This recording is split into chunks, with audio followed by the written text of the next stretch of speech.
Yes, good morning and welcome to Ireland AM. It's Friday the 17th of February and we have a great show to ease you into your weekend. Coming up today, coalition leaders grapple with cost of living measures to be announced next week. We'll have that story and everything else making today's papers. That was a classic last night at the Nou Camp as Barcelona and Manchester United played out a thrilling draw. We'll be revealing last night's football, reviewing it at least, as well as looking ahead to an action-packed weekend of sport. He starred alongside Brendan Gleeson 3 times, including the Oscar-nominated Banshees of Inisherin. Wexford actor Gary Lydon chats to us after 8. And from lush Victorian dresses to romancing a fawn, actor and author Tamzin Merchant will be joining us with all the goss and co-starring with Orlando Bloom in Carnival role. She might be a world-class comedian, but her claim to fame will always be the time she sabotaged Hugh Grant's birthday party. Can't wait to hear about this. Stand-up legend Sara Pascoe will be joining us. And you might have noticed that 1 or 2 of our team are missing this morning. I don't know. Where are they? They're mitching. They're on the hop. Katja and Derek, they're broadcasting live from a Dublin location. Lads, where in the name of God are you this morning? Well, good morning, guys. I think I just needed a little break from you. No, but I decided on the cheeky day out with Derek instead. We got the bus. We got the bus. Where did we land? Yeah, we got the bus down. We're in the Rediscovery Centre in Ballymun, County Dublin, and we're going to be getting a crash course on sustainable upcycling today, which I'm excited for. Yeah, really excited, guys. Yeah. In terms of weather, it's a wet and windy start. In fact, we've rain feeding up from the southwest later on today. But as Katja said, we're going to be stitching clothes, repairing furniture, and getting our craft on over the next couple of hours. And look, Elaine, we've already been busy. We made you something. Look, it might be a tight squeeze, but we think you'll get into it. And look, Martin. I have something for me. Snip, snip, Martin. I do. Snip, snip. That wouldn't cover my left you know what, Derek. Never mind any other part of me. Oh, stop that now. We'll get you into it. I think it's a bit late for the snip. 5 kids and 4 grandkids. You know, it's a bit late. Anyway, let's go over to the Virgin Media News Hub, and here's Rob O'Hanlon. Thanks, Martin. Good morning. UK Prime Minister Rishi Sunak is in Northern Ireland today amid hopes a post-Brexit deal could be near. Sunak travelled to the north on Thursday evening to meet with local political leaders, while British media is reporting that UK Foreign Secretary James Cleverly will also travel to Brussels today to meet the EU's chief negotiator Maroš Šefčovič. It's hoped a new deal could be reached between the EU and the UK over the Northern Ireland Protocol. The DUP collapsed the Stormont Assembly almost a year ago due to concerns around the arrangement. Appointments are now available for children aged between 6 months and 4 years to get a COVID-19 vaccine. It comes after NIAC recommended the vaccine for children in the age group with underlying conditions that place them at higher risk of severe illness from COVID-19. The vaccine is also being offered to all others in this age group to protect them from severe disease and to provide extra protection from the rare risks of serious illness from COVID-19. Children in this age group will require 3 doses of the vaccine. US President Joe Biden has said there is no indication 3 objects recently shot down in North American airspace are tied to China's spy balloon program. The objects were spotted soon after a suspected Chinese surveillance balloon, seen here, was downed earlier this month. However, in an update, the president said the objects were likely from private entities. Biden's White House speech to address the matter 4 days after the last known object was shot down comes after the president faced increasing pressure in Washington to be more transparent about the situation. Biden said he also expects to speak with Chinese President Xi Jinping on the matter. As I've said since the beginning of my administration, we seek competition, not conflict with China. We're not looking for a new Cold War, but I make no apologies, and we will compete. And we'll responsibly manage that competition so that it doesn't veer into conflict. This episode underscores the importance of maintaining open lines of communication between our diplomats and our military professionals. Extracts from a report by a grand jury into the actions of Donald Trump following the 2020 US elections suggest criminal charges could be on the way for some of his allies. The extracts reveal that the jury has found no evidence of widespread voter fraud in the 2020 US presidential election, as falsely claimed by Donald Trump and his allies. It recommends that perjury charges are considered against a number of witnesses who testified before it. The grand jury has spent 2 years investigating whether Trump and his allies broke the law in their attempts to overturn the result of the election. To date, no formal charges have been brought against the former president or any of his close associates. Over 100 tonnes of Irish aid supplies is on its way to help the survivors of the earthquakes in Turkey and Syria. Worth around €800,000, the airlift contains tents, solar lamps, thermal blankets, kitchen sets, water cans and hygiene kits. The items will be distributed by the aid organisations Concern and Goal, who aim to reach 42,000 people in the affected regions.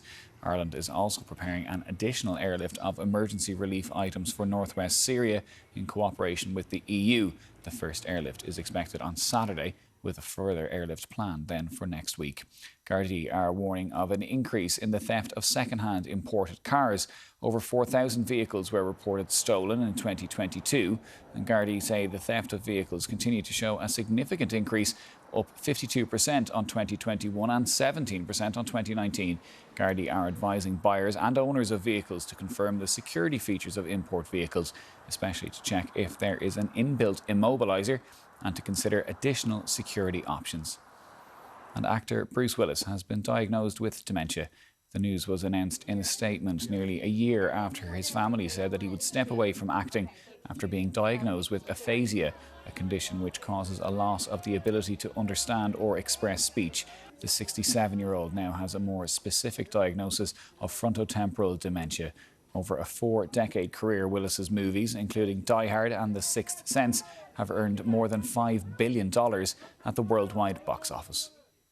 For car insurance, van insurance or home insurance, call the Quote Devil. Unless, of course, you've got money to burn. Thank you very much, Ger. We're coming to you live here from the Rediscovery Centre up in Ballymun in North County Dublin this morning. We have lots of upcycle fashion.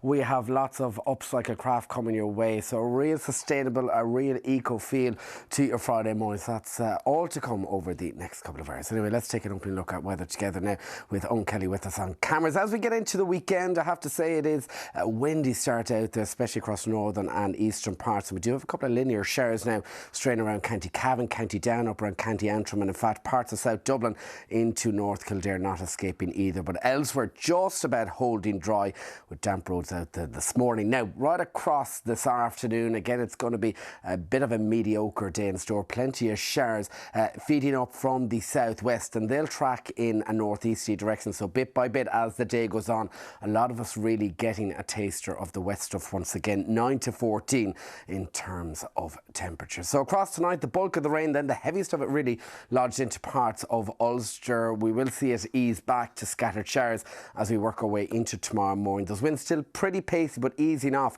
as they veer to the west, with valleys there on average at 4 to 8, but we will see highs of about 8 to 10 underneath that cloud cover the further south we sink. So that's how it's shaping up here in Ballymun at the moment. We'll be back again live at 7:35. For first-time drivers, young drivers, returning drivers, if you've had an open claim or have had too many penalty points. The Quote Devil's always got one hell of a quote.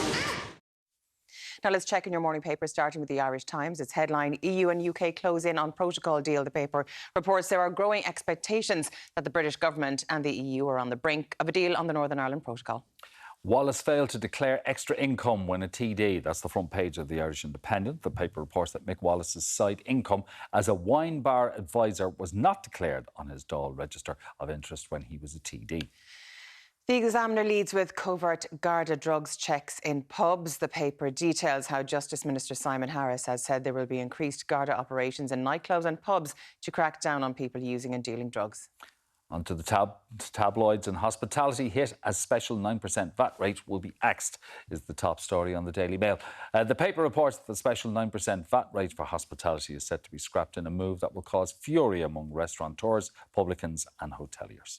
The Sun leads with vital cogs in crime gang. The paper gives details on the 4 people arrested following a €2.1 million cocaine seizure, and that they are vital cogs in an organised crime group, cops told a court yesterday. The Star's headline reads, Dundon calling. The paper reports the Gardaí in Limerick fear the McCarthy-Dundon gang have enlisted the help of the notorious Yardies in a bid to recover their old turf. And finally, the Mirror goes with bacon bad. The paper reports that breakfast rolls are to rocket in price if hospitality VAT is raised. Experts have warned yesterday. Up next, from the cost of living measures to covert Garda drugs checks, we chat through the top stories making today's papers. Do stay with us.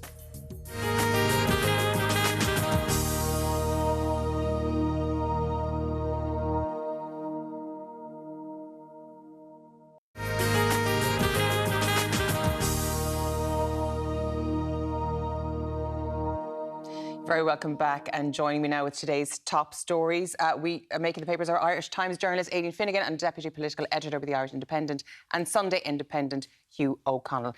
Thank you both very much for joining me today. Now we'll start off with the cost of living crisis. Coalition are in a bit of bother really when it comes to the what they're going to do, and the eviction ban does seem to be top of the list.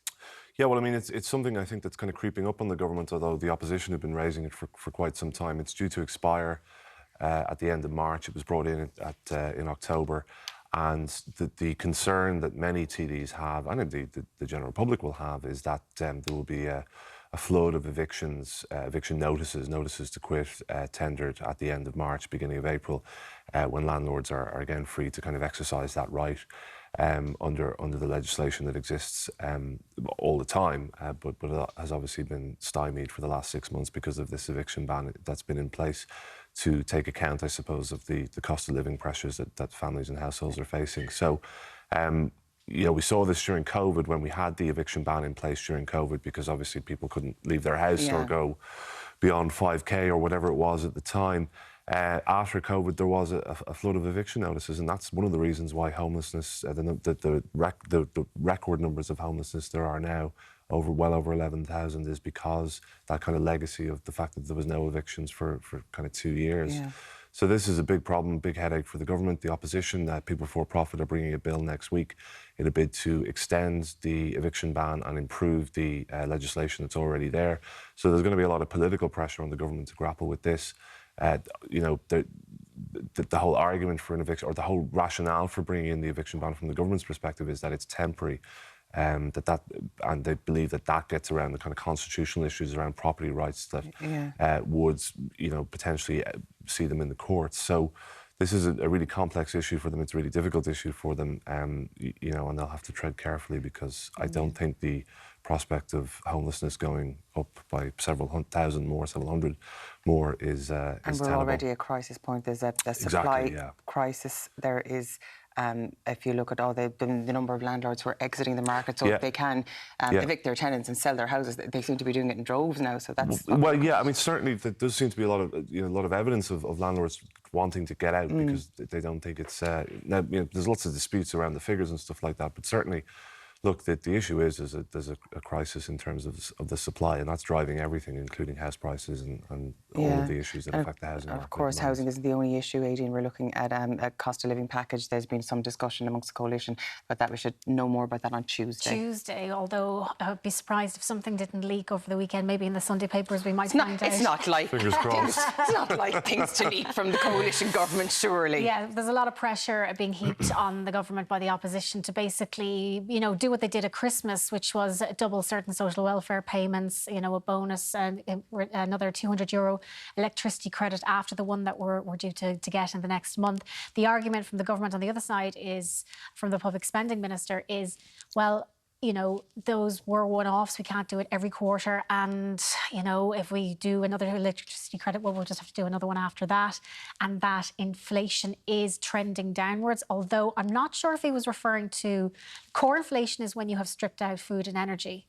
But of course, food and energy is what's costing us all a lot of money at the moment, and is kind of the basis of everything. So it's another it's another political, very hot potato for them now to manage over the next few months. So we'll just wait and see by Tuesday and see what's going to go on. Now, another interesting story is in the Irish Examiner.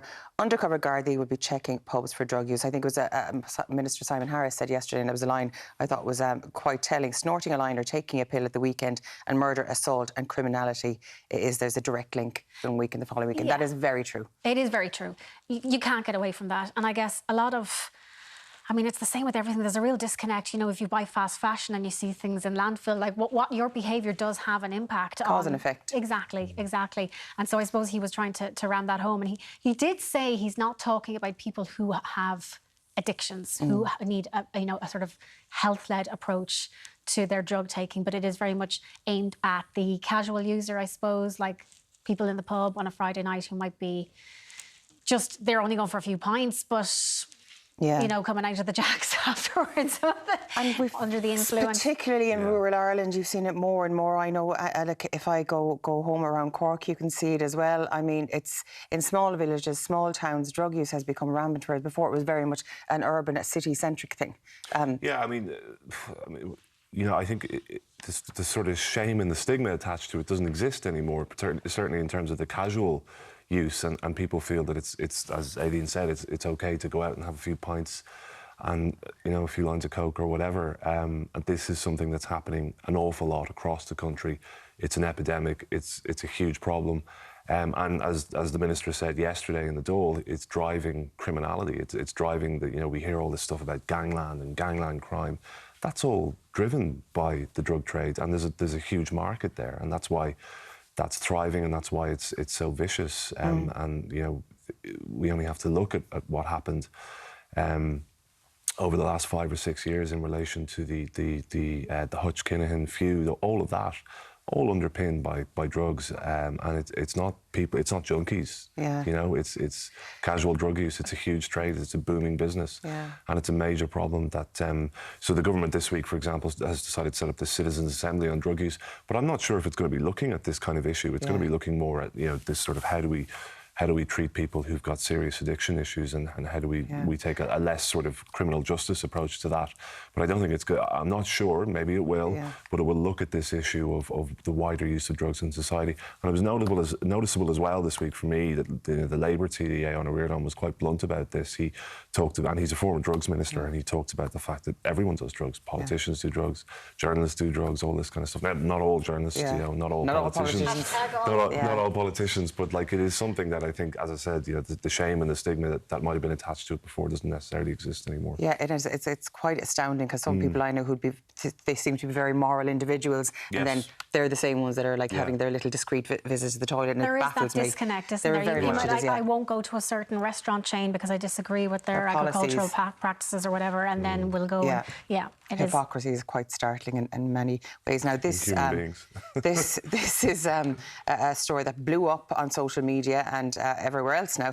A breastfeeding mother wants a face-to-face apology after she was asked to leave poolside at UCD Fitness Centre. That is in the Independent today. I saw it on Twitter last night that UCD actually apologised to her on Twitter. She looks like she wants a face-to-face meeting with them now. AD, bring us through this story. So this is about a woman called Marguerite Sinnott who uses the pool in UCD, and she says she regularly goes with her 2 young children, and she has a 7-month-old baby. Baby started crying in the pool, so she hopped up on the side to give him a feed. I think it was a boy, and a staff member came over and said, I need to address something with you, and you can't breastfeed here, you'll have to move to a cubicle.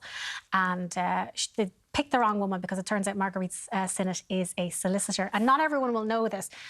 You can't ask a breastfeeding woman to move. You can't ask them anything like that. It is protected under equality legislation, and I guess the more people who know that, the better, because really it's incumbent on employers to let their staff know that as well. So she said, who complained? Was it that lad over there? And the staff members shrugged their shoulders. So UCD said that the staff member should have told the person who made the complaint that they can't do anything about it. And I do find it mad that this still happens now, because it's 2023, and I don't know, like, I mean, I only breastfed recently, like in the last 3 years when I had my daughter, so it was new to me. But even before that, it didn't shock me. It didn't make me feel uncomfortable. People really need to get over themselves. It's bizarre. Yeah. And do you know what? As well, in a situation where you have an older man feeling uncomfortable and a baby who's getting fed, I have to apologise here now and say, tough titties. Yeah. The baby has the priority. Yeah. As a dad, I suppose you've been there, done that, bought the T-shirt. Absolutely, Not yourself personally, obviously, but I have no direct experience of this, but I mean, I've been out when my daughter was younger, and I was out with my wife. I remember we went to the pub one day, and she breastfed in the pub, and there was no issue. Yeah. Staff didn't raise an issue, no customers raised an issue. It was just completely normal, all fine. And what I find astonishing about this UCD situation is the staff kind of seem to be fumbling around for kind of excuses. And in this, I think the excuse they gave was that they were concerned about the child might vomit into the pool. Water. But like, there's always a risk with any child. Lots of fluids into the pool regularly. Oh, I don't want to even think about that. There's a risk that any child, or any adult for that matter, could vomit in a pool. So. I'm talking about leaking flues and poos now. People are about to have their breakfast. Thank you very much, both of you, for joining me at the show today. It's been a delight as always. Now, up next, we cross back over to Katja in Dublin for some fashion upcycling. We're back after this short break.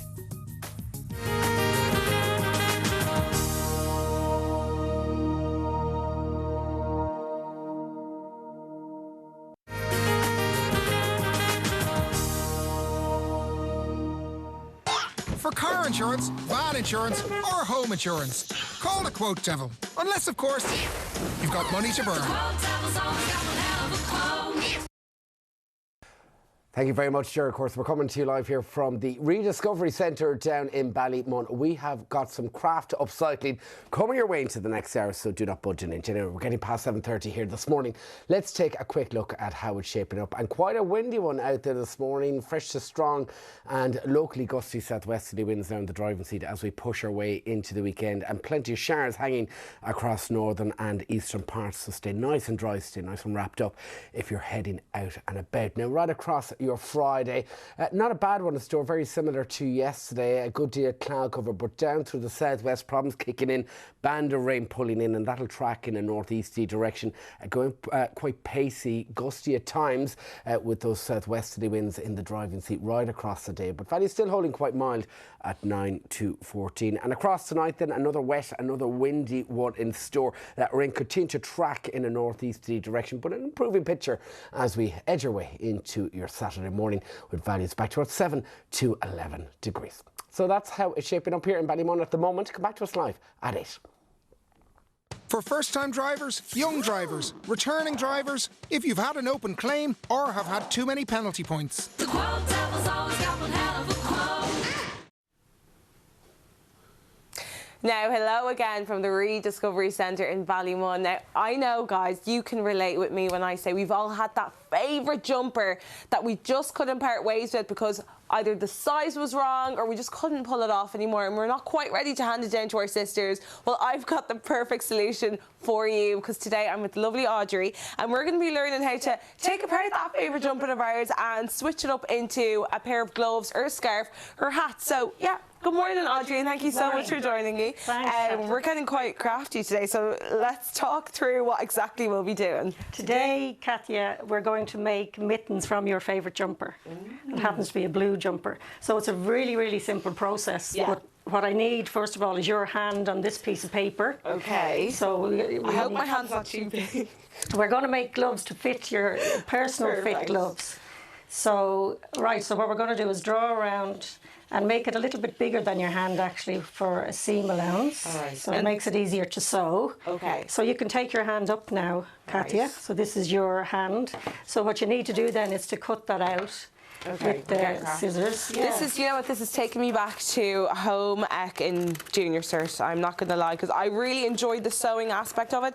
And I think it's something that, you know, a lot of people have parted with. Like, it's not really a thing anymore. But now with sustainability really almost becoming a trend again, are you seeing a rise in, you know, the interest of people wanting to upcycle again? Absolutely. I mean, it's creative reuse, isn't it? It's just, instead of getting rid of something, buying something, getting rid of it, just keeping it in the cycle. So whether you're using or bringing it to a swap shop or upcycling it or selling it even or loaning it. And now 50% of fast fashion is thrown away.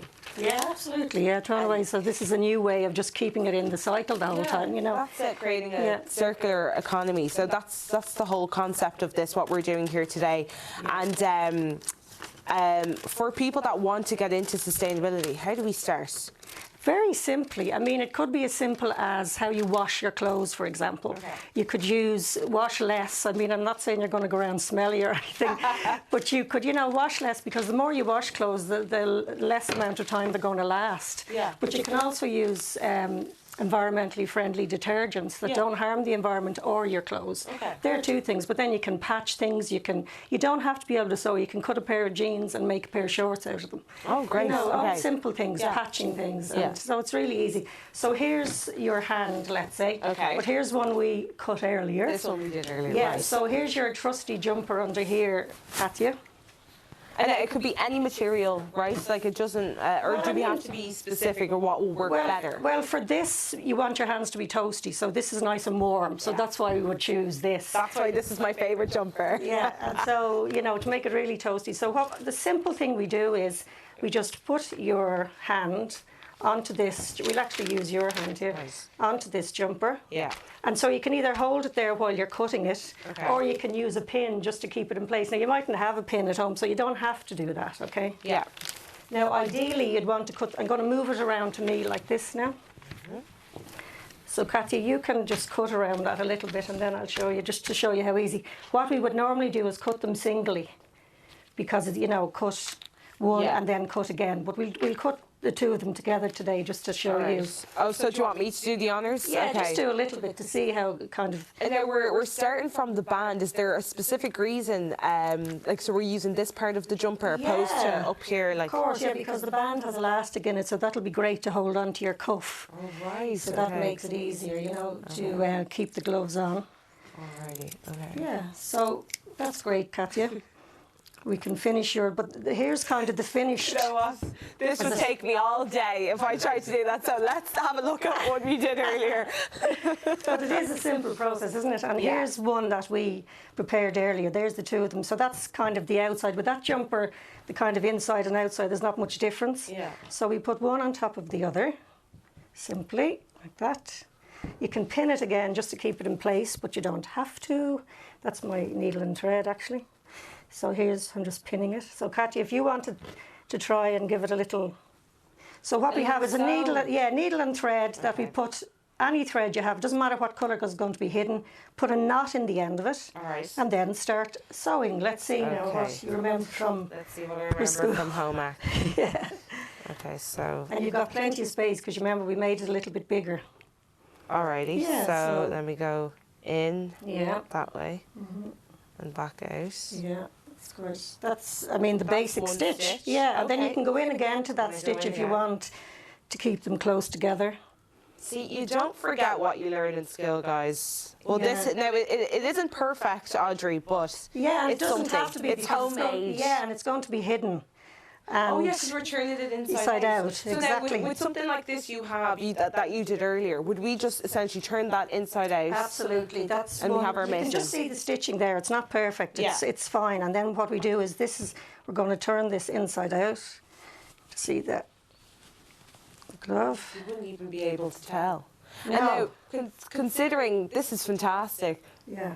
So there we are there. Can I try that on? You can. That might be a bit small It for might be you, a little bit Katja. small for me, but just for camera purposes. This is actually great. And like, considering we're all kind of amateurs, like myself at sewing, how long would a glove like this last? Well, I mean, you can keep repairing it all the time, or you can upcycle it maybe by putting some embroidery on it, like this. Yeah. And you can keep sewing it. Fun design. Yeah, like, I mean, it depends on how long you want to keep it. You can actually cut the top off if you want to use it for your mobile phone or whatever. Oh, amazing. Yeah, Okay. yeah. So, and then, you know, use your little stitch to stitch the top of it. And over here at Rediscovery Centre, like, you do have workshops like this that teach us how to upcycle, and also swap shops, which are incredibly important. And you know, Swap shops are brilliant. It's one of my favourite things. We have a swap rail up here. Yeah.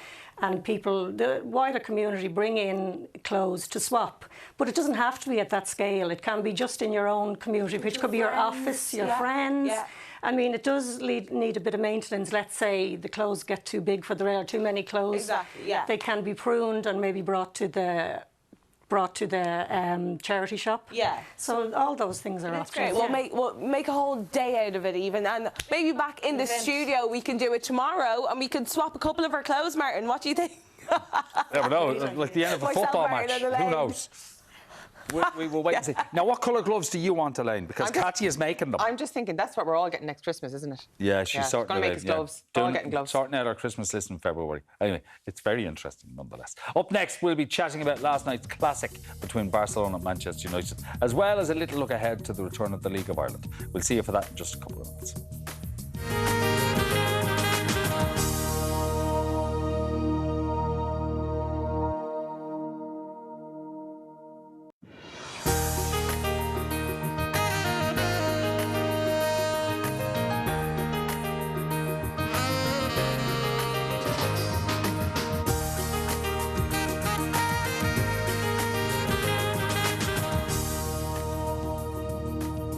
Good morning and welcome back to Ireland AM. Lots more to keep you entertained this Friday morning.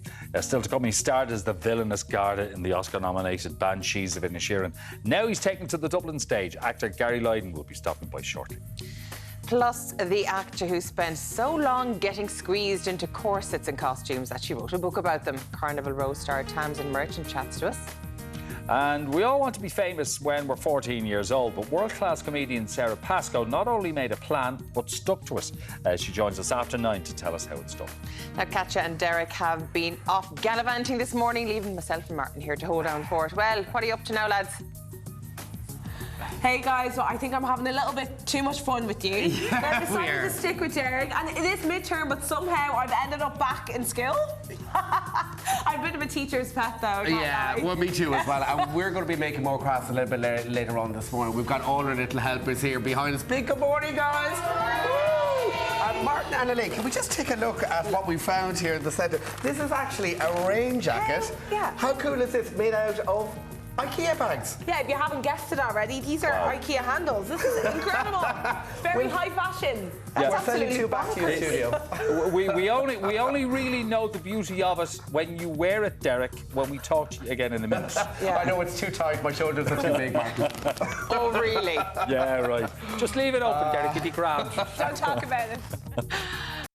For car insurance, van insurance, or home insurance, call the Quote Devil. Unless, of course, you've got money to burn. Yes, thank you very much, sure. We're live here at the Rediscovery Centre in Ballymun in North County Dublin. I've got all my little helpers here behind me. Good morning, guys. Good morning. They're in flying form at the midterm break. And we have got a craft upcycling class. You won't want to miss it coming your way in and around 8:35 this morning. Anyway, let's take a quick look at weather. We're slipping past 8 o'clock at the moment, and it's mainly dry and settled start. A little bit on the damp side out there, but we are seeing a couple of hit and miss showers still trailing around parts of Ulster, through parts of southern Dublin as well. Tiptown not escaping either on the Gaiety Mountains region, as well in those moderate to fresh and locally strong southwesterly winds. Now right across today, in fact, not a bad one in store. We're going to see a pretty decent start, but again, sunshine slipping. Any bright spells will be quite limited in nature through the southwest. That's where those problems are going to kick in first, and that rain, that system will track in a northeasterly direction. So a lot of us really getting a taste of the wet stuff then as we work our way into the weekend. But we're still holding pretty mild in terms of those temperatures. Top values today of around 8 to 13, possibly even 14 degrees in some spots. Right across then into tonight, the bulk of the heavy rain then lodged into parts of Ulster. That'll clear northwards, in behind it, easing back to scattered showers. Still quite windy though as those winds veer to the west, but an improving picture then as we edge our way into your Saturday morning with values back to around 7 to 11 degrees. So that's how it's shaping up for now. We'll crack on with our little art class here and we'll catch you back live at 8:35. Right, so Ollie, what are we doing For now? first-time drivers, young drivers, returning drivers, if you've had an open claim or have had too many penalty points. The Quote Devil's always got one hell of a quote. Now let's check on your morning paper, starting with the Irish Times. Its headline, EU and UK close in on protocol deal. The paper reports there are growing expectations that the British government and the EU are on the brink of a deal on the Northern Ireland Protocol. Wallace failed to declare extra income when a TD. That's the front page of the Irish Independent. The paper reports that Mick Wallace's side income as a wine bar advisor was not declared on his Dáil Register of Interest when he was a TD. The Examiner leads with covert Garda drug checks in pubs. The paper details how Justice Minister Simon Harris has said there will be increased Garda operations in nightclubs and pubs to crack down on people using and dealing drugs. Onto the tabloids, and hospitality hit as special 9% VAT rate will be axed. That's the top story on the Daily Mail. The paper reports that the special 9% VAT rate for hospitality is set to be scrapped in a move that will cause fury among restaurateurs, publicans and hoteliers. The Sun leads with vital cogs in crime gang. The paper gives details on the 4 people arrested following a €2.1 million cocaine seizure and that they are vital cogs in an organised crime group, cops told a court yesterday. The Star's headline reads, Dundon calling. The paper reports Gardaí in Limerick fear the McCarthy-Dundon gang have enlisted the help of the notorious Yardies in a bid to recover their old turf. And finally, the Mirror goes with bacon bad. The paper reports that breakfast rolls are set to rocket in price if hospitality VAT is raised. Experts warned yesterday. I now want a bacon sandwich. Really? Yeah. Well, you can't have one. because they're too expensive. Yes, it's going to be ridiculous. The pigs are flying and bacon's flying with it, flying up. Anyway, we got some really, really sad news yesterday. I know it's just, I'm sure it was very close to the bone for you as well, Martin. The lovely Bruce Willis, one of our favourite actors, he's been diagnosed with frontotemporal dementia. And of course, with dementia, you've got things like Alzheimer's, you've got vascular dementia and frontotemporal dementia. It's not treatable, unfortunately. And last year we did hear, was it around last March, we heard that he had speech problems, he had to pull out of all his projects. That's what he had. Yeah. And we hoped that he might make a return to the screen. But it doesn't look like it's happening now, God love him. And no, his family, I think, are thankful that they know what's going on. Yeah, because, when you have something like that, as you know, there's so many little steps before you get up to a diagnosis. But they're just really saying that they're hoping his diagnosis will shed a light on this type of illness. So a lot of people might know about it, but this is to do with the front lobes in your head, which is to do with your language, your comprehension, emotions and speech and things like that. So a difficult road ahead for Bruce, and of course his family are supporting it, which is so tough. Oh, it's incredibly tough. And do you know what? And they have asked, for that they're allowed to shine a light on the disease rather than on Bruce's, diagnosis. And I always think of Sean Connery in this situation. And there was a photographer posted out outside his New York apartment just to try and get pictures of him as he was failing. As the disease took hold. So it's sad news about Bruce Willis. Yeah, and we'll be thinking of him all. And you know what? He's a legend. Been in so many movies. Over 5 billion his movies have made over the years. Wow. Now coming up after the break, from the big screen to the stage, actor Gary Lydon will be stopping by for a chat. See you shortly.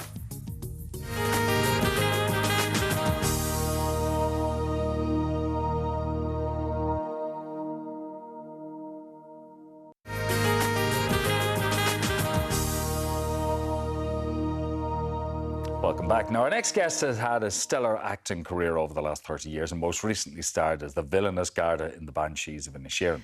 Now, actor Gary Lydon is set to take part in Martin McDonagh's upcoming play, Hangmen, at the Gaiety Theatre, and he joins us this morning. But first, let's take a look at him in action. What were you talking to the poor fella for? For none of your fucking business, I think it was. Of course it's my business, aren't I the law? No. Huh? Well, you can tell that whiny brother of yours I'll be around soon for that battering I own. A battering? That'd be good, actually. Might take him out of himself. Huh? You're an awful strange lady. No wonder no one likes you. Brilliant.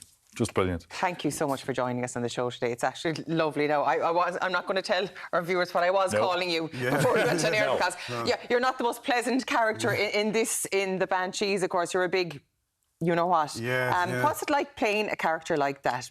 Like, it's now worldwide. Everyone is watching this particular movie.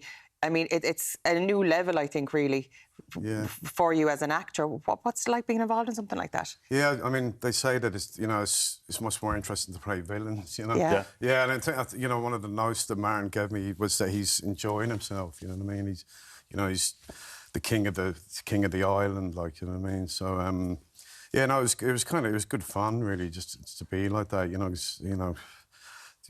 As an actor, you'd like to, play that kind of part, you know what I mean? Yeah, there's a few more layers to a villain. Yeah, and I think the scene at the end, when the son is... Well, I better not spoil it. But near the end, you do see that he does kind of have a heart anyway, as well, you know what I mean? And that's the beauty of Martin's writing, Yeah, and I suppose the beauty of it is well, it might seem like a very simple story, but it was quite representative of the whole of society, really, at that time. Your character in it kind of, I suppose, represent the old school pillars of the community, really, didn't it? And how, if it goes a little bit wrong, how it can corrupt an entire society, really. Yeah, that's true. Yeah, and the priests as well. They represented like the austerity of the times, and the kind of repression, I suppose, of Ireland, at that time. You know what I mean, as well.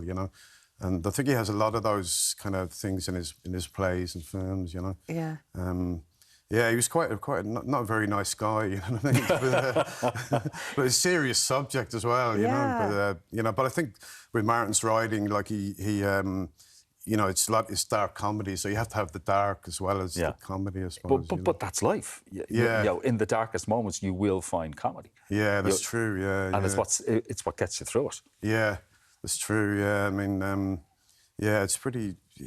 Yeah, it's pretty, because we filmed it on Inishmore and Achill as well, so it was great to be sort of on an island, and it was like, people might think, oh, it's really glamorous, but it was very much, it was like a very intimate kind of thing. The holla in Inishmore. Yeah.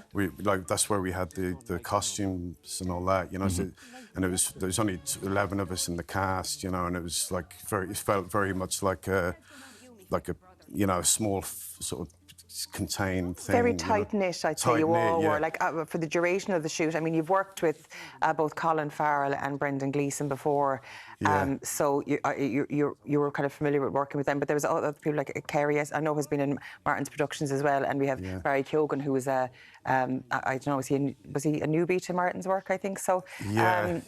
What was it like with that kind of ensemble cast? Because the chemistry seemed to be really, really good on set, in the final product with all of you.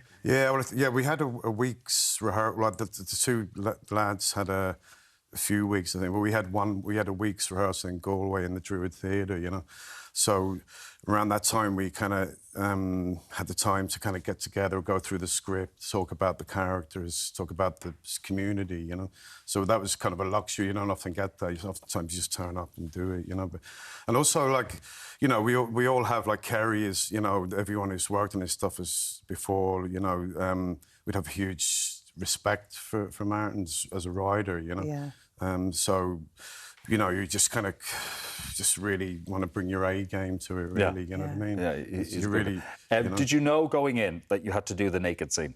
Spoiler alert! Magic mic roll over.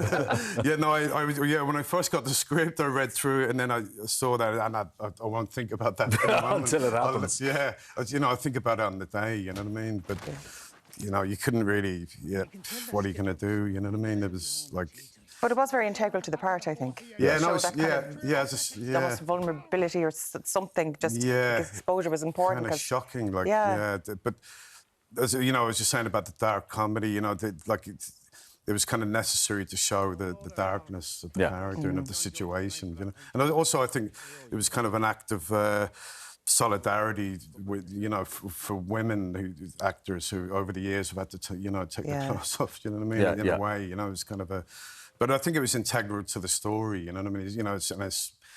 It's about time maybe men started doing that as well, that kind of way. Of course, we know the success of the movie, and Oscars are coming up very, very soon. When the news start coming through about the nominations that were being received for the movie, well, I'm sure there's a WhatsApp group for the cast and crew, and for the London Irish Brat Pack, shall we say. What was the atmosphere like? What was the reaction to those Oscar nomination announcements? Well, we don't have... I'm in email contact with Kerry Condon, but... Well, they need to set up the WhatsApp group. Yeah, we should. Obviously it was like a massive honour, there's massive excitement and just, God, it's, so proud of being involved in it, At the time, you didn't think... you're just there to do the job, you're just an actor, come in and do the job. It wasn't like a... But no, a huge honour, amazing, It's not the first Oscar-winning, well, hopefully it will winning film you've been involved in, though, is it? Were you involved in a short before? Yeah, I was in Martin's six-shooter, which won the best short live-action film. I think Brooklyn. I had a small role in Brooklyn as well. I think that was nominated for Best Film as well. Gosh, you're up there with the best. You clearly have an affinity for Martin's work, though, because obviously this movie, but the play you're in now in the Gaiety that's starting, another Martin McDonagh work. What draws you to his work, and what is your character like in this play, Hangmen? I suppose when you when you read the script, I mean, as an actor, you just read the dialogue. It's just the dialogue is fantastic. You know what I mean? It's like getting a really rich meal or something. Do you know what I mean? It's such a great challenge to be able to to keep the character real. You know what I mean? Even though it's kind of the dialogue is kind of playful, is to try and get a real character from that. And your character in this is quite interesting. Tell us about him. Or yeah, he's Chief Inspector Fry. He's another cop. You know, I specialise in cops. Typecast. I should have been a guard. Yeah, Chief Inspector Fry. Yeah, he's one of the regulars in the bar. You know, where the Hangman's bar. You know, so he hangs around there, and as one of the characters says, he drinks too much. You know, what I mean? He drinks on the job, and he's involved with, you know, throughout. He's one of the best friends of the Hangmen, Harry Wade. You know. So yeah, no, it's good. Yeah, I don't want to say too much. I know, but what I found fascinating is that it you know, and again, it's Martin's brilliant mind, that it's the announcement has been made that capital punishment has been done away with, and people come to this bar to chat and just kind of to be around. Yeah. I think isn't he rated as the second best hangman in Britain? Yeah. So they're coming to his Yorkshire bar, kind of just to chat to him about his work, but all of a sudden, that side of his life is over. Yeah, that's right. Yeah, so it opens on the day that capital punishment has been abolished. You know, yeah. Then Pierpoint, who was actually a real hangman, he's like the second fiddle to him. You know, so he has a kind of a bit of a problem with that. You know, yeah. No, and it's kind of a comment on celebrity as well. You know, all these people, you know, these people are in the bar because, you know, it's a hangman, you know, and it's kind of funny as well, you know. Yeah, because like Pierpoint had a bar that Harry, there's a few of them had bars, you know, and like people used to go there just to kind of be around the hangman. Cashing on the notoriety, really. Yeah, to be around and like the Pierpoint apparently used to. You know, he used to have sing-songs in his bars as well. In his bar, you know, and apparently one time he had a sing-song with someone who he ended up having to hang, you know what I mean? Wow. Oh, that's a bit grim. Yeah, I know, for this time of the morning. On that lovely note. I hope there's no kids watching. And of course, that you can see yourself. Thank you so much for joining us today. And the play is starting the 11th of March, that's right. And you can see Martin McDonagh's Hangmen at the Gaiety Theatre from March 11th. Tickets are on sale now. Coming up, we'll be checking back in with Katja and Derek. We'll see you in a few minutes.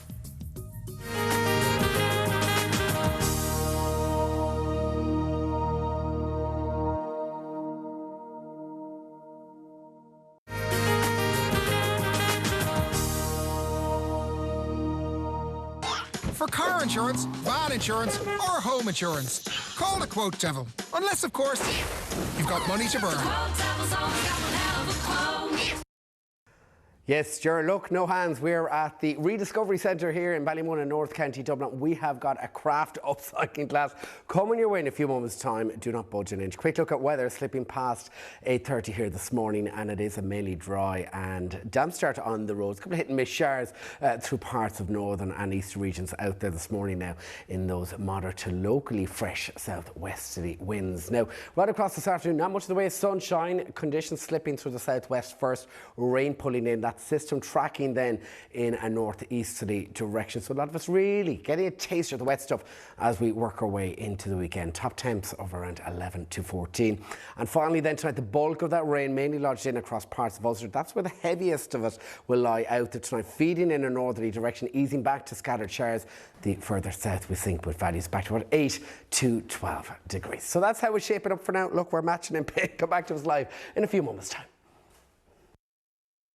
For first-time drivers, young drivers, returning drivers, if you've had an open claim or have had too many penalty points. The Quote Devil's always got one hell of a quote. Welcome back, guys. Well, if you can't tell already, I'm sitting on a very, very tiny chair. So if I fall off during this interview, don't be alarmed. But I'm with Derek. We're at the Rediscovery Centre and things are getting pretty crafty as we both set out that anyone can make art out of old rubbish, even he just like us, Derek. Absolutely, absolutely. And come here, we're in our element here this morning. Centre Director Ed Coleman is with us. And Ed, we've been on a little tour over the last hour or so. Is everything here in the centre made from recycled material? Well, first of all, thanks for coming. I'm glad you're having such a good time so far. Yeah, everything that we do it's all about keeping things in circulation. So whether it's stuff that we make or whether it's the things that we buy in, the things that we sell, it's all about keeping items in circulation, not using new materials, taking something old, instead of throwing it out, let's make something new out And of we it. saw stuff earlier on. We had the jumper, Katja was making clothes, we've the bikes, we've got the lamps, we've got the clothes there behind us. Yeah. So we're a social enterprise at the heart of things, and we have in fact 4 social enterprises here in the building. And what they do is they go to recycling centres where people at home bring their stuff that they don't want anymore, and we take it from there and we think, well, what can we do here? So we take old bikes that are otherwise going to be thrown in landfill, and we do them up as good as new, and we sell them for a fraction of what they're worth, and everything that all the money that we make goes back into our social enterprise so that we can do more. That bike looks better than any bike I'd see in a shop anyway. It was 350 up for 160 now. And it's amazing. I mean, I have to ask, the kids has been so busy and crafty all morning. Do you run classes here every week, or is it just especially busy because of midterm break? Yeah, no, all the time. Yeah, we're a visitor centre, so people can come in, drop in, have a look at the building. This used to be the old boiler house that used to heat up the water for the Ballymun flats, and instead of knocking it down, we've done it up into being a self-sustainable centre that people can see the circular economy in action. They can see how things work and how the future might look. But as well as that, we have workshops, seminars, not just for kids like we heard today. The education team obviously have something going on for midterm, but we do workshops for adults. They can learn how to fix their clothes. They can learn how to do up their furniture. You might get a glimpse of that later on, I think. Now, Ed, you mentioned that keyword, circular economy, because it's all about being eco-friendly, about sustainability going into the future. And in fact, these guys here beside us, they are the future. Circular economy, what does it mean? Yeah, it's a really good question, Derek, because it's a phrase that we're hearing more and more of, and we are the national centre for it. So to explain it really simply, instead of taking resources, using them, making something and then throwing it away at the end of the life, we want to kind of close that loop. We want to keep everything circular. So instead of throwing something away, we put it back in. We think, what can we do? Can we use it for something else? Can we even maybe give it away? Can we swap things? Can we do anything except throw it into landfill? We want to kind of keep things in circulation. It kind of makes sense because it's also good for our pockets as well. It means that we can give things a new lease of life and maybe put our imagination into and good for the environment as well. Yeah, speaking of life and all these things, we are making bird feeders here. We got Sarah, Anne-Marie and Maggie that are busy. Like, talk us through making this bird feeder, and are these examples of what you'd have the kids doing every week? Yeah, so this is just one example. And like, this is great for 3 different reasons. First of all, we're getting creative. Every single bird feeder that these kids are making is different. They're putting their own little creative slant on it. And especially we're on midterm break as well. Kids are going to love this. Yeah. I mean, we don't want to be in a classroom. We want to be doing something fun. But the second thing is it's getting them to look at what's in the green bin. Rather than buying something new to make something out of, let's have a look at what's already there. So it gets them thinking about how to use things in the green bin. And then also, it gets them thinking about biodiversity, because what we do here when we're making these is we talk about the birds in the area, why they're important, why nature needs them, and we want to keep them well fed. So we make these and we put them out in the garden. And I think I even saw one of the kids brought a little bird book with them so they can learn more about the birds. I love the little perches as well, just made out of a twig. Just a little twig. So and then we make it. Will I talk you through? You can if you want to. Yeah. So I mean, it's a very simple process, but you take the old milk carton, we make a big hole in it, nice and big, because we want birds of different sizes to be able to get in at it.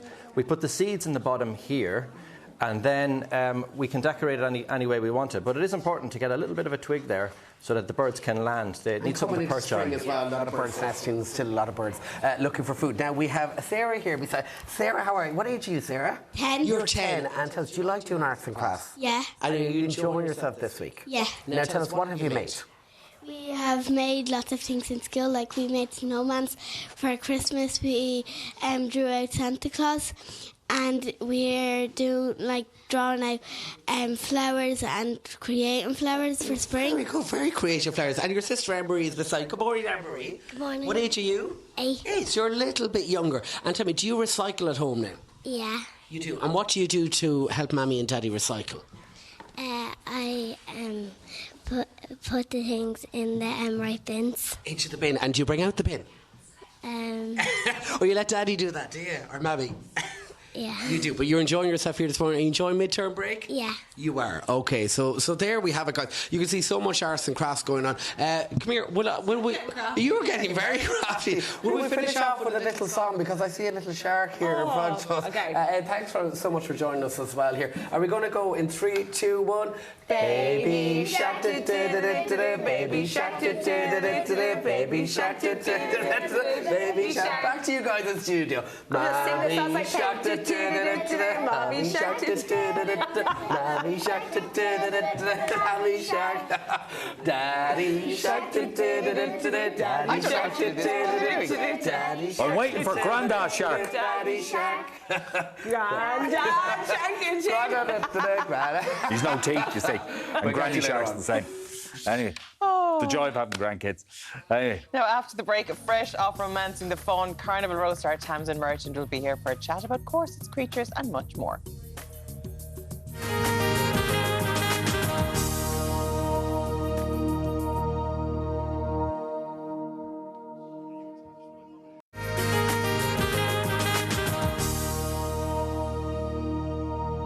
You're very welcome back to the show. Our next guest is a familiar face on both the small and big screen, known by many for her starring roles in Pride and Prejudice and The Tudors. She's recently penned another book and starring in the new series of Prime Video's Carnival Row opposite Orlando Bloom. Tamzin Merchant joins us on the line, but first let's take a look at her in action.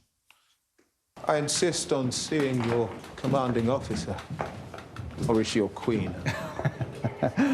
Oh, that's good. Queen, indeed. You should tell her that when you see her. Might be a while, though.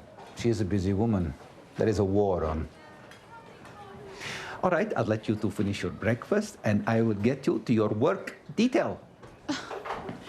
No, Grace will not be working like some common labourer. Everyone works here. There's no shame in it. It is the highest honor for all of us, Fae and human, men and women. Surely you do not expect this. It is a lovely walk to the factory. I'll see you both in half an hour.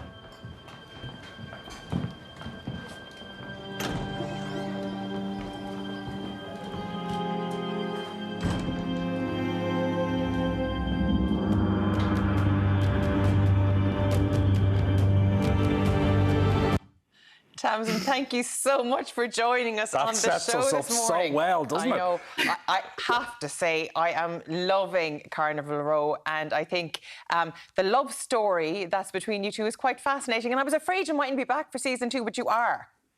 Yes, we get on a ship at the end of season 1. Spoiler alert. Should have said spoiler alert first. And said it. Yes, and then we find ourselves somewhere, as you can see, very different from where we were. Having tea in the drawing room in season 1, we're somewhere very different. No, we were kind of scared, though, coming towards the end of season 1, that, you know, it was coming to the end for Imogen. Did you have that fear? At times, yeah. I mean, you definitely get I got the script for the last episode, and I was like, I wonder if this will be my death scene. It's always a question that I find myself asking whenever I get a new script. So you go straight to the last page. Yeah. Oh, I'm alive. Great. And then you find out what happens in between the beginning and the end. It's been 4 years since the first season, though. At one point, did you think, is this ever going to get made? Are we ever going to get a move on with this? Yeah, it's frustrating. I think when you make a big show that's full of special effects, it's always going to take a little bit longer than a kind of straightforward drama.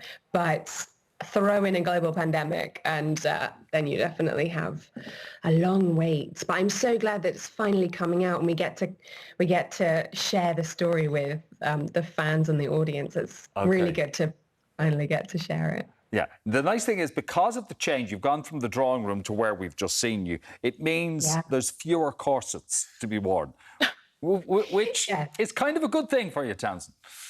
Oh, absolutely. I actually got a bit of an Edwardian lady's lung complaint after wearing corsets for 3 years on a different show.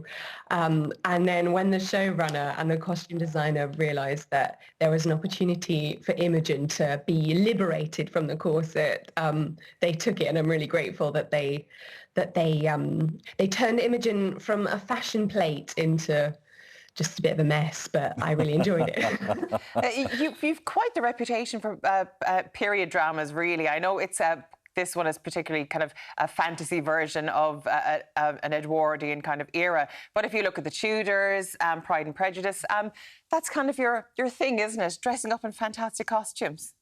Apparently so. I've been told I have a period face, which I'm not sure if that's a compliment or not, but I do seem to end up in a lot of period dramas.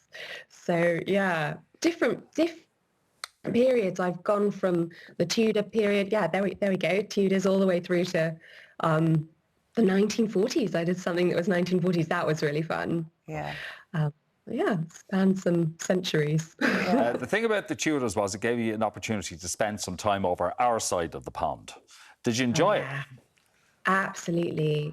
I just loved being in Ireland. Such a beautiful place to live for a while and to film. I remember one of my first days on the Tudors, me and Johnny were riding horses across this incredible vista in this full Tudor regalia. And I was just like, where am I?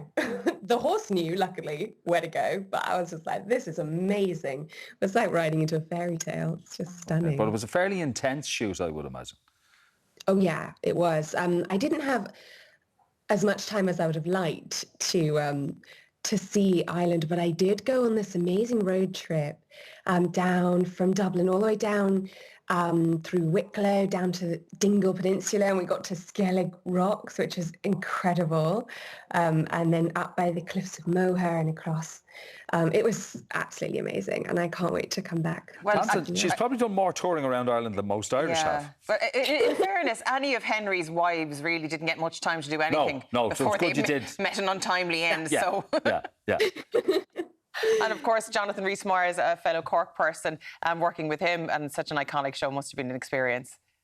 It was a huge experience, yeah, and he was such a lovely person to work with.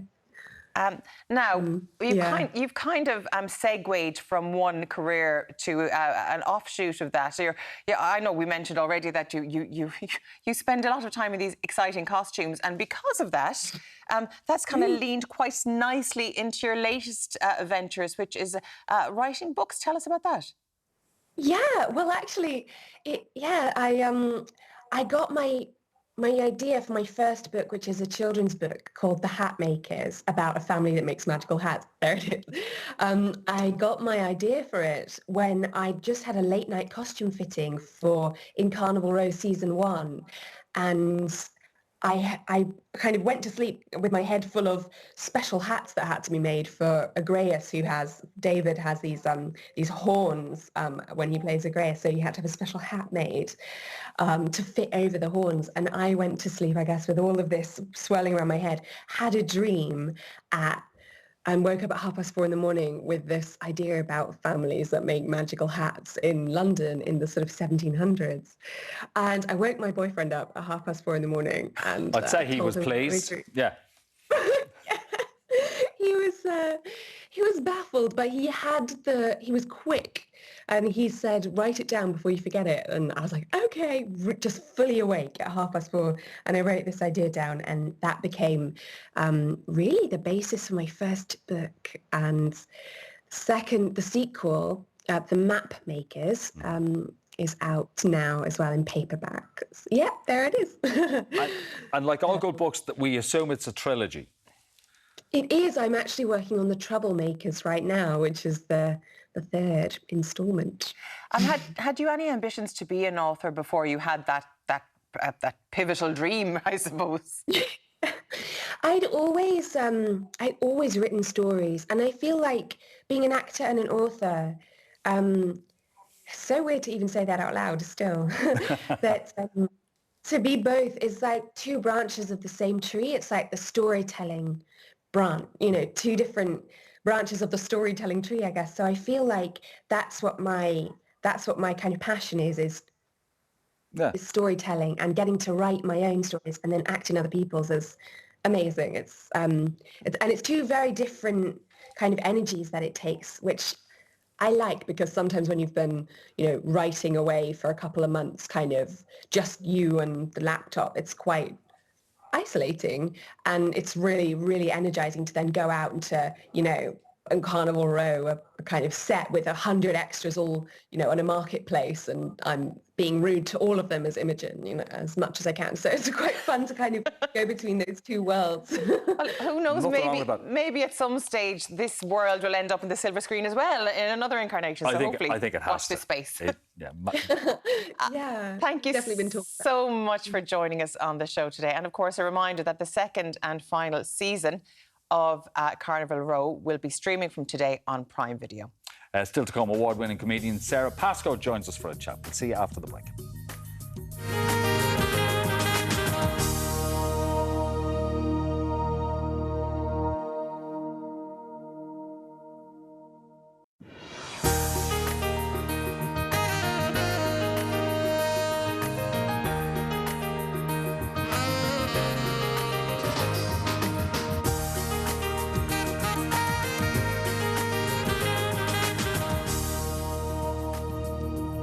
Yes, good morning. Happy Friday. Welcome back to Ireland AM. We've one more hour to go, so stick with us.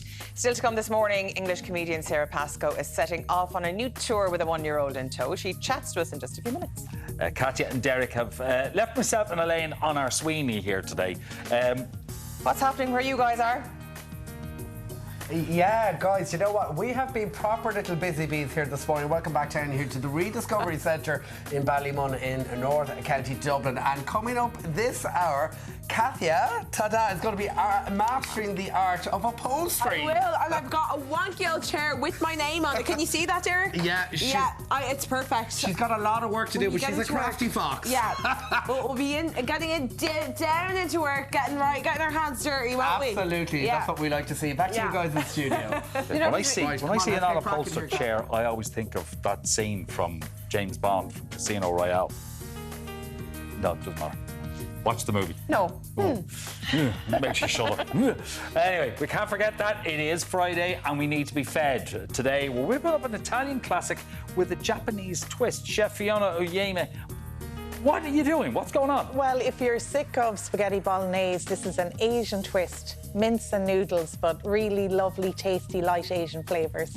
Okay. That's controversial. Can't wait to see that. For car insurance, van insurance, or home insurance, call the Quote Devil. Unless, of course, you've got money to burn.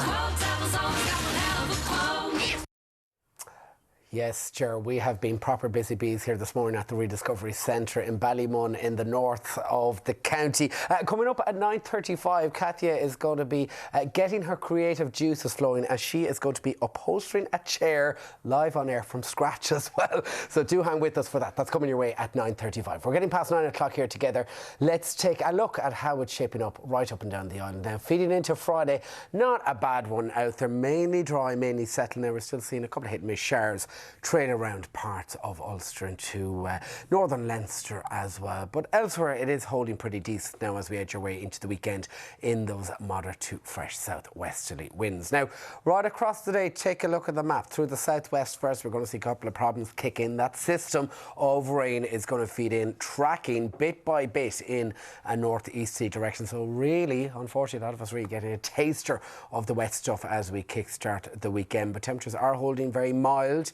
Still quite mild, in fact, for this time of year at 11 to 14 degrees. Finally then tonight, the bulk of that rain, again on the heavy side, mainly lodged into parts of Ulster. In behind it, we're going to see that mixture of clear spells and scattered showers feeding its way into tomorrow morning as those winds, still pretty pacey and blustery, veer to the west with overnight lows back to 7 to 11 degrees. So that's how we're shaping up here in Ballymun at the moment. Come back to us live in and around 9:35. For first-time drivers, young drivers, returning drivers, if you've had an open claim or have had too many penalty points. The Quote Devil's always got one hell of a quote. Now let's have a final check on your morning paper, starting with the Irish Times. Its headline, EU and UK close in on protocol deal. The paper reports there are growing expectations that the British government and the EU are on the brink of a deal on the Northern Ireland Protocol. Willis failed to declare extra income when the TD. That's the front page of the Irish Independent. The paper reports that Mick Wallace's side income as a wine bar advisor was not declared on his Dáil Register of Interest when he was a TD. The Examiner leads with covert Garda drugs checks in pubs. The paper details how Justice Minister Simon Harris has said there will be increased Garda operations in nightclubs and pubs to crack down on people using and dealing drugs. Onto the tabloids, and hospitality hit as special 9% VAT rate will be axed is the top story on the Daily Mail. The paper reports that the special 9% VAT rate for hospitality is set to be scrapped in a move that will cause fury among restaurateurs, publicans and hoteliers. The Sun leads with vital cogs in crime gang. The paper gives details on the 4 people arrested following a €2.1 million cocaine seizure and that they are vital cogs in an organised crime group, police told a court yesterday. The Star's headline reads, Dundon calling. The paper reports Gardaí in Limerick fear the McCarthy-Dundon gang have enlisted the help of the notorious Yardies in a bid to recover their old turf. And finally, the Mirror goes with bacon bad. The paper reports that breakfast rolls are to rocket in price if hospitality VAT is raised, experts warned yesterday. OK. Well, with some of those headlines, we might need a song to cheer us up. Oh, God, you're not going to sing, are you? Well, I'm not now. Sorry. Thanks very much. Sorry, I laughed like a goat. Apologies. Anyway, apparently when we're feeling down, there's nothing like a happy song to bring the smile back to our face. That is very true. And they carried out a study to find out what is the perfect song. OK. And I wouldn't have guessed this in a million years if it was left sitting for an age. It's Good Vibrations by the Beach Boys. Oh, I like it. See, that bit isn't good. We have to keep it playing now for a little while. Do we? Because then the good bit comes. Because they have a thing called a theremin. Yeah, you see, because this is what Dr. Michael Bonsure of the University of Sheffield said, that uplifting tracks have 137 beats per minute and a regular verse, chorus structure, and then this. Good vibration. Peppered with unpredictable elements like a key change or 7 chords. And I suppose it is a positive message in the song. This bit is nice. And the elevation, you see. Harmonies. And that's what they're talking about as well. Regular chords use 3 notes, whereas 7th chords add an extra note which provides a sense of musical tension and relief. What other songs are on the list? James Brown's I Got You. I feel good. Yeah, number 2. House of Fun by Madness. I love this was at number 3. Pink's Get the Party Started. Always worked. That's at number 4. Uptown Girl, Billy Joel, number 5. Sun is Shining, Bob Marley. Great song. That's a good song. Beach Boys in there again. I think Dr. Bonsure is a Beach Boys fan. I Get Around is at 7. YMCA at 8. 9 was Waterloo. And 10 was September, Earth, Wind and Fire. There you go now. Remember. Anyway, up next, award-winning. Yeah, Sara Pascoe is going to be heading to Ireland for a tour very soon. She's going to join us after the break to tell us more about it.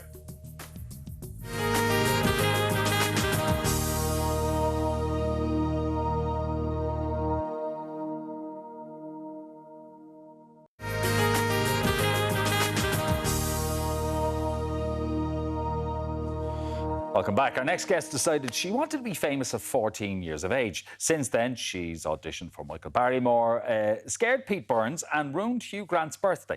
And now she's embarking on the biggest and best tour of her life, and she's heading to Ireland. Award-winning comedian Sara Pascoe joins us on the line. Good morning, Sara. Thank you so much for joining us today.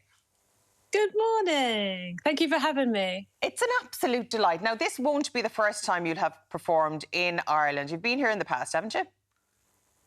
I have, and I always loved performing in Ireland, but it's very intimidating for comedians because we say that the average Irish person is as funny as a professional comedian from England. So we have to raise our game for you guys. Yeah, it's no wonder all our comedians think they're absolutely hilarious, really, if that's the case. But can I ask you, there's loads of you in this show that we probably haven't heard about before. How long ago did you write it, and what can we expect from it? Well, over the last year and a half, I was writing down ideas. I was like, oh, I never told anyone about how I used to dress up as like Pokemon for children's parties, or, oh, I never talked about when I did stand-up for Hugh Grant's birthday. So I made lots of notes, and then I started writing it and workshopping it over the last 8 months. So there's lots of stuff about my early career, and then I'm wrangling my son at the moment. I don't know if that's why you can see. And so, yeah, the second half is about my life. Oh, my goodness, he's so adorable. He's just woken up from his nap, very badly timed. Or perfectly. You never know. Yeah.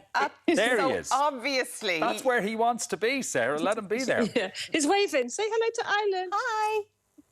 Say hello. Oh, he's going, what He's the hell adorable. is going on here? Absolutely adorable. So obviously he's going to be featured in the show as well. Oh, yes. Here we go. And he's actually travelling over to Ireland with me. So we're very excited. OK, all right. Well, it's going to be an extra special tour, without question, if the family are getting involved in it. Yeah. See? The joy of live television and the joy of children.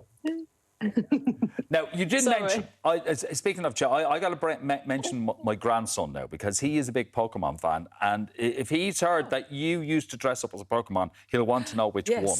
So, Pikachu. It's all right. That's the one that works for all of us. I'm more of a Snorlax kind of gal. Were you? Yeah. Not that I dressed up. Anyway, I digress.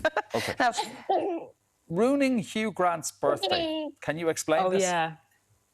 Well, yeah, because I got this booking to do stand-up for Hugh Grant's birthday, and obviously my ego went through the roof. I was like, oh, my gosh. I was imagining all the name dropping, and it felt like a real, I've arrived moment. And then I found out that it was, they were arranging a birthday party for him that he would hate. And so they were doing lots of, like a sort of a prank on him. And so it was a surprise party, and they wanted me to do feminist stand-up that he wouldn't enjoy. But, it all worked out all right in the end. But it was it was like we think he would hate your feminist stand-up. Can you do half an hour of that for us? Wow. That must have been a tough room. Was everybody else basically roaring, laughing at you, hating it? But yes, they were laughing at Hugh Grant not enjoying it. So I didn't have a bad gig in the end, so I have to say. Yeah. OK, and did you turn Hugh? I've heard that since Hugh Grant has been educated by Sandy Toksvig, and now he's a sort of card-carrying feminist, so a good guy. Actually, speaking of Sandy Toksvig, I'm so jealous you get to be on QI with her. I love that show. That must be some fun. Yeah. It's like being at the most interesting dinner party, but you don't get any food. Yeah, OK, that's not so good then. No, not so good. Yeah. At the moment, though, Sarah, I mean, things are going so well for you. It's easier to announce the programmes you're not going to be on. Because you're across the board and do so many. But, you see? He's agreeing. He agrees. Waiting. From a young age, this was something you wanted to do. Yeah, but in I look back now and think it was quite unhealthy. But, yeah, I thought that if I was on TV, it would make my life perfect. When I was 14 and unhappy at school and unpopular and things like that, I had this sort of super objective, which was to make everyone see me differently. And so it started from quite a negative place. And actually, I just can't believe it worked out. But what you're doing now, I suppose, you use your life experience in your work. And I know that little gorgeous son of yours is babbling away happily here this morning. But it wasn't an easy road to motherhood for you. And I suppose the fact that you're addressing infertility in this and IVF, it hasn't been the easiest time for you. Tell us about that. Well, the thing when you're going through infertility, obviously it's really common, but still it's very isolating. It tends to be you and your partner, or maybe you by yourself going through it, on a monthly basis, hoping. And then when you move on to IVF, it's a lot more sort of spaced out over time, but still, there's times and dates and hoping, and you don't know what the end result is ever going to be, which is the uncertainty is very hard. So being on the other side of it, and wanting desperately just to be able to laugh about some of it, and especially to laugh about it with people who are still going through it, because a lot of them will get what they want and what they hope for eventually. And it is such an amazing process, even though it's very difficult. IVF, it enables people with infertility or reduced fertility to be able to have children. So I'm just so pro it now. I'm so wanting to normalise it. Yeah, and I mean, and looking before you had your gorgeous son here. Oh my God, what is he playing with there? There's almost a stigma associated with women who don't have children as well. So facing that as well can't have been easy. Yeah, I think when you don't have children, whether it's by choice or not, you live in fear a lot of the time that people are going to ask you about it, and you're going to have to say, okay, yeah, I just actually lost a pregnancy to a stranger, or be defensive and say, well, I can have a really enriched, happy life without children, actually, which is true. Yeah, I think there is still... I think we have to respect people's privacy a lot unless other people bring it up. Yeah, even if you look at what Tucker Carlson has gone viral on for berating Chelsea Handler in the States about choosing not to have children, I mean, that seems to have rattled an awful lot of cages over there.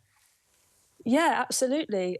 It's like we distrust people when they tell us, I've made this choice for a reason. And we want to find secret sadness in people just because some of us decide, oh, I think this will be the right thing for my life. We fail to empathise with people who've made exactly the opposite decision for maybe the same reasons. Yeah. Like there's a thing that we all have, and it's called choice, and people make theirs. Yeah, but the whole, you know, as you embarked and started your IVF, it changed your perception of the word success. Yes, that was so. The reason I called the show Success Story was because when you have these meetings with the doctors, they talk a lot about success rates and like, don't get your hopes up. You're in your 40s. The chances of success are this. And for me, I just kept thinking, oh, gosh, I've only ever used that word or thought about it in the context of work. Success is selling out a room or playing a bigger venue or getting booked on, you know, QI. And so to be thinking about it in terms of fertility it was why I started reflecting on it in the first place. And so that was sort of the beginning of my journey, because we make all these decisions about whether something is successful or not. And I realised sometimes they're not maybe quite right. Yeah. It'll be food for thought, and I suppose bringing a kind of a comedy into what can be very difficult life experiences is why people such as yourself are doing what you do, because it's going to pack out arenas and venues all over the UK and Ireland. She can start thinking about success as sold out again. Yeah, which it will be. Listen, it's been an absolute lovely chat with you this morning. Thank you so much for joining us. And of course, our newest little fella, our newest little star in Ireland AM. Where's he gone now? Yeah. Oh, no, that's it. Yeah, we've got our few minutes with him. Oh, there he is. He's back again. And of course, racing through my bag. A reminder that Sarah will be performing in Dublin's Vicar Street on March 23rd if you want to nab some tickets to that. You'll want to be quick, though. Up next, how to upcycle your tired furniture. We're crossing back over to Katja in just a moment. For car insurance, van insurance or home insurance, call the Quote Devil. Unless, of course, you've got money to burn.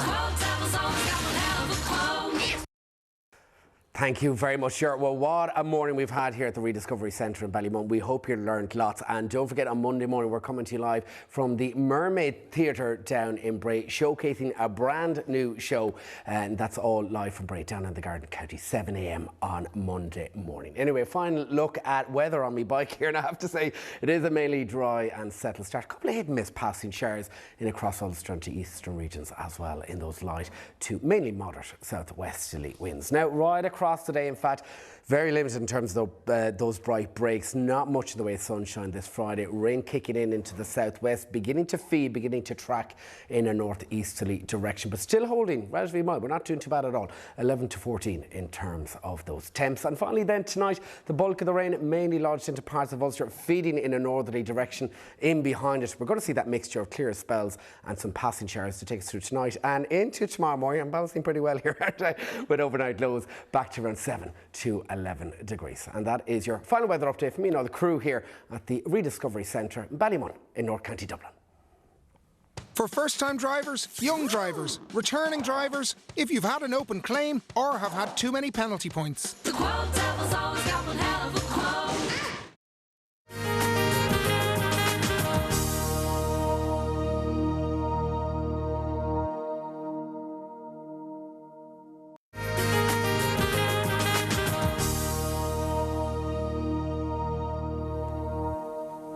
Good morning and welcome back. Well, we've been getting so crafty here this morning, from hats, gloves, bird feeders, and now we're really putting our skills to the test with Nessa Doran O'Reilly. I'm here with you today. Good morning. Thanks for coming on Ireland AM. Thanks for coming in. Let's start with what we're going to be doing a little later. So this is upholstery, right? Yeah, we're going to upholster a drop-in seat, which is a really easy and nice way to rejuvenate a set of kitchen chairs. All right, okay. And how did you get into this? Like, this is so interesting, like the art of furniture. Yeah, I'm a bit of a furniture fanatic. So yeah, I studied furniture design in college, and then went on to do masters in design, and then another masters in conservation restoration. Anything furniture related, I just love it. So you are the best person to ask about this. So I guess with upholstery, where do we start? Like, is this something you can do at home and try at it? Yeah, definitely. Especially the drop-in seat. It's really simple to do at home and really satisfying.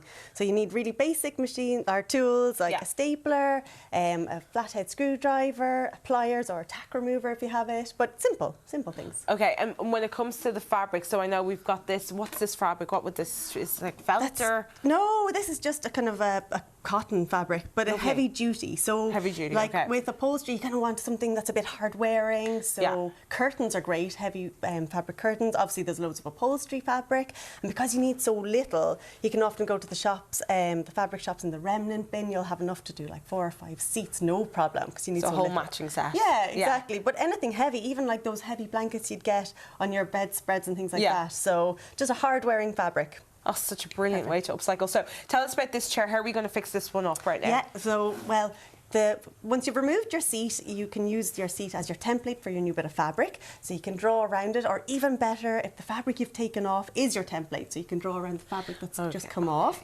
I will say that when you're taking the fabric off, just make sure that the foam underneath is still okay. If it's gone a bit powdery, then you'll have to replace the foam, which is not too big a deal, but I wouldn't leave it on, because it'll just get worse and worse. We actually did a quick test, just if anyone does have foam lying around at so home. You might take it off, and it's like, this is probably what it went on, like the blue or the green foam, and it does discolour over time, and this kind of orangey brown colour looks really bad, but it's not, it's perfect. Basically, run your finger along it, and if it doesn't have a powdery residue, you're good to go. You're good to go, right, so we're good to go with this. And then what I like to do is put a calico or just a cotton sheet over the foam, because it protects the foam, and it's a really good excuse to have a practice run first. And that goes on, that can be just bed sheeting. Old sheets is brilliant for it, because it's just a protective layer.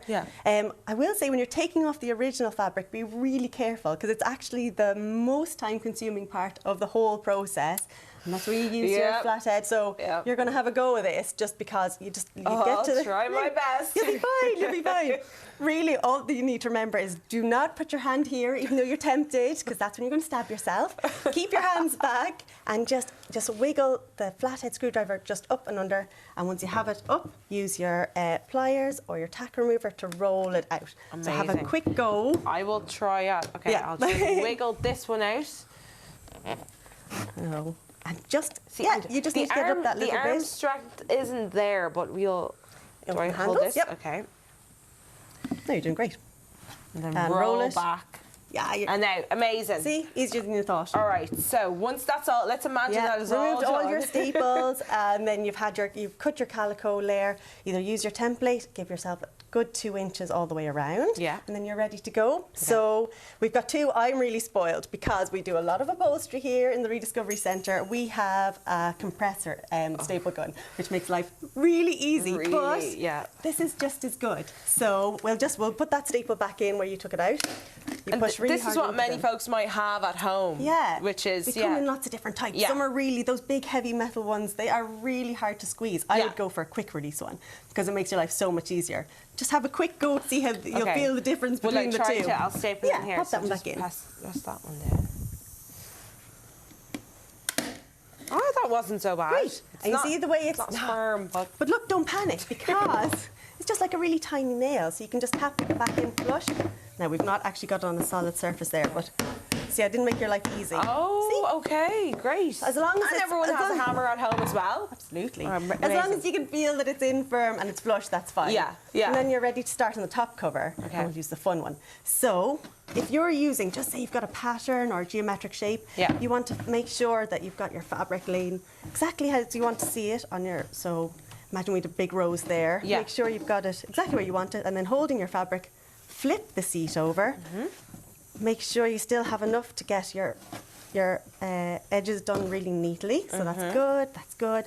And when this is the top tip when you're doing a drop-in seat upholstery is that you work in a cross shape. So we're going to put staples here, then we're going to go the opposite, here, here and here, and that means the fabric is locked in place and your pattern is as you remember it on the other side. Brilliant, so I'll start you off. I'm going to smooth it over. Okay, This is really easy to use. It's got to always, don't pull the trigger until it's pressed into the timber. Don't shoot. Wow. I know it's a bit loud, but it's really fun. Look how neat it is. That is a weapon. I love that. What you want to do is just pull the fabric tightly up and over, and you can even have a sneaky peek and have a look, make sure everything's as it is. It's a good fit. Yeah. And will I try? Will I try with this? Yeah, definitely. Oh God, it's the fun one. You trust me, Nessa? Of course. Okay.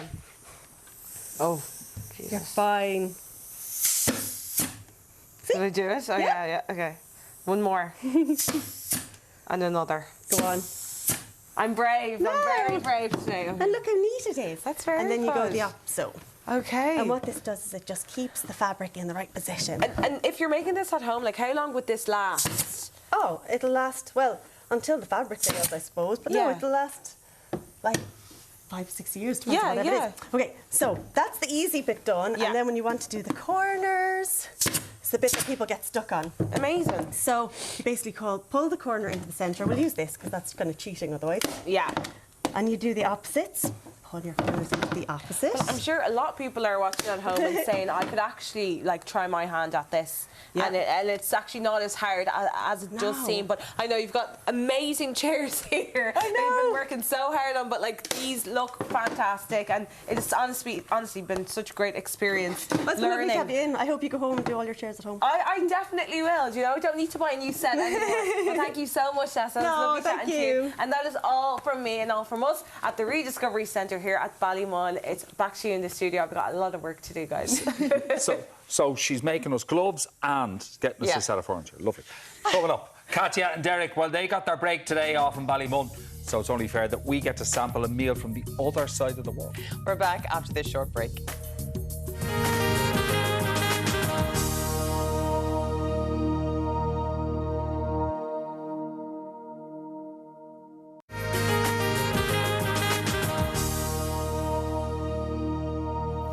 Welcome back. We're hungry. So we're bringing the cuisines of the world together in the kitchen this morning with a Japanese spin on an Italian classic. Here to guide us through it all is the worldly and wonderful chef Fiona Uyema from Fused by Fiona. Thank you very much for joining us. I'm not going to lie to you. I heard the name of this and I nearly vomited. How in the name of God is this going to taste anyway nice? It's not. It's just mince and noodles. So I'm just for anyone that's sick of that midweek spag ball. Well, bring Asian food in. So, I had an idea of like bolognese sauce with Japanese noodles and all gone horribly wrong. But no, we're not doing that. No. We're not doing that. We thought you ran out of spaghetti. No, because I think a lot of people have mince in the fridge. Yeah. And they've their midweek meal plan, and that's the go-to dish, isn't it, right? So it's just add a bit of Asian in, and this is how you can use noodles and mince by making a really fast dish. All right, what have you put in the pan? Yeah, so I have oil, sunflower oil, an oil that you can bring to a high heating point.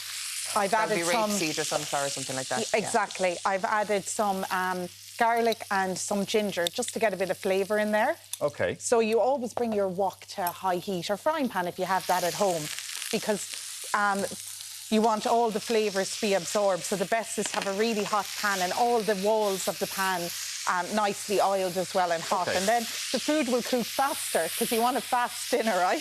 You don't want to be standing here all day. Okay. Can you use any old mince? Do we need to be getting the premium stuff? Any mince at all. And look, it depends on yourself. Do you want the low-fat one? Okay. Do you want the Angus beef one? Pork mince, turkey mince? Anything will do. Yeah, anything will do, exactly. But keep the pan hot. So if you see this smoking, Martin, you let me know. I will, of course. Where to extinguish it? Down here at me foot. Now, it is Friday, so I have a secret ingredient, a bit of old Japanese rice wine. OK. Sake. I'll pass it over to you after this. Sake, exactly. They actually drink this in shot glasses in Japan. I know. She'd drink it off a septic leg. No, but if you go to a Japanese restaurant, you're getting that a bit more. Yeah, no, it's really nice. It's really very delicate flavour, but it's lovely for cooking. Yeah. Just adds a lovely, sweet, tender flavour to meat. I absolutely love having it at home, and I cook with it all the time when I'm doing dishes with No meat. wonder she always looks happy. Just had a bit of it there before I came in. So on to the very basic marinade. I just have a Japanese soy sauce, about 4 tablespoons, and 2 tablespoons of honey, and you just mix them together. Is it light or dark soy? That's just bliss. Japanese soy tends to be more of a light soy, actually, and that's going to just add that beautiful flavour to the mince. So it's a really good naturally fermented soy, and your honey, so really, really healthy. You know, this dish tastes... If your ginger, your garlic, your soy and your honey. Now, I could even manage medicine. If my kids see any kind of a vegetable here, this isn't going to be eaten. I'll be honest with you. So how are you hiding them? So I might sneak in a grated onion or a grated carrot, but you know, you need to hide it. I'm being honest. I've tried everything. So I just haven't added meat here for the moment. So depending on your own situation at home, either leave the veg out or add lots of veg in. You have that kind of flexibility. Well, exactly. So I'm going to do a kind of adults version today and a kids version. So I'm going to give you lots of lovely garnishing for your one, of course. OK. So now the meat is nearly cooked, not fully, but you can add because you want this to absorb into the meat, right? That's really, really important. So that's why I'm adding it now, and the meat will continue to cook. OK? OK. Can already get the smell. Is delicious. Yeah. Can you get the lovely smells? Yeah. And super healthy dish, really. And sometimes what I do is I make a batch of this and then I put it into small little lunch boxes like this and I freeze them. Oh, so I just take them out then. When you need them. When the kids are coming in from school or for myself even. So it's just you get more out of a meal then if you do it that way. Yeah, batch cook. Yeah, it's great. Exactly. You can even use up stuff in the fridge because I can't count the amount of times that I ended up dumping mince because it's going off or it's gone off and I haven't been able to use it. So actually freeze something a little bit different. Exactly, and use it all then if you know it is going out of date soon. So I'm going to add a little bit of sesame oil. That's another kind of, you know, one of your key staples in Asian cooking. It just adds a beautiful flavour. Nutty flavour there. Yeah, a lot of these things we now have in our cupboards. In our cupboards at home. Exactly. So that's cooking away. As you can see, really nice and moist. But we're going to go over here now because I'm doing pak choi. I love this vegetable because it's locally grown. And it's really... trying to hide that. I was just thinking the same thing. That's not for the kids, Martin. That's just that's for the adults, right? So I've halved it and now quarter, OK? Yeah. Because I just love serving it this way. So I have some already. I was working away on that earlier this morning. And I just put a lovely char on it. You know, if you just want to make and did you put oil in the pan or just... Put oil on the pan. OK. And... I'm just going to put a little bit over here and... We've about a minute and a half left there, so... Perfect. You can just heat up the pan and have it really hot when you first put the pak choi on, and that you want that kind of caramelization. Exactly. Process. And then add a splash of water and that'll help steam and cook it through. OK. Yeah, right. So it's really good. Anyway, what I'm going to do is I have one here that I prepared earlier because I wanted to make sure the mince was cooked through. That's really, really important. So I have pre-cooked noodles. So just read the back of the pack. Generally, you just have to rinse them in boiling water or you need to boil them for a few minutes. Yeah. OK, so just follow the instructions. Follow the instructions. Yeah. It's really, really simple. So then just give them a mix. So you want the noodles to get all the flavour in there. OK? And that's the sauce, the noodles, everything in that one. Everything in that. And the hidden vegetables if you're so inclined. If you're so inclined. And that's... Now, when I served this to the kids, the plates were clean. Yeah. You know, it was a massive success. And look, we all loved it. Isn't that what you want? A dish that everyone will have. So you just serve it up as you would, you know, with your Italian noodles and mince. Are they egg or rice noodles? These are ramen noodles, actually, egg. Yeah. So they're really, really nice. And then just a little bit of garnishing. How do you feel about vegetables? Yeah. Are you OK having some? Yeah, go for it. Yeah. So something just to brighten it up. some of the pak choy. I like where you're checking just in case we're fussy. Like, Martin, Just in case now. You give that a taste there. I will. Thank you very much. And a splash. Do you want some heat on a Friday, Martin? Put a little bit of heat. Right, quick, throw that over there quickly to Fiona because we're running out of time. Full recipe details are up on our website. And of course, you can always visit fusedbyfionauyema.com for more of Fiona's delicious recipes. Steak. Right, that's it. Come on, tomorrow we'll be reuniting the cast of Star Trek. She's delighted with herself, the next generation, for a trip down memory lane. From computers to comedy, funny man Garrod Farley even chats about his career swap and love of stand-up. Oh, this is gorgeous. And we catch up with MI5 trainer Ava Glass, who's got the insider proof that the next Bond should be a woman. All that plus news, sport, and whether you're waking up to her back tomorrow from 9. So you approve of that? Delicious. Leave some over for me there, delicious. Go on. We'll see you tomorrow. We'll Take care. it's on the way over. Do you want some of this now?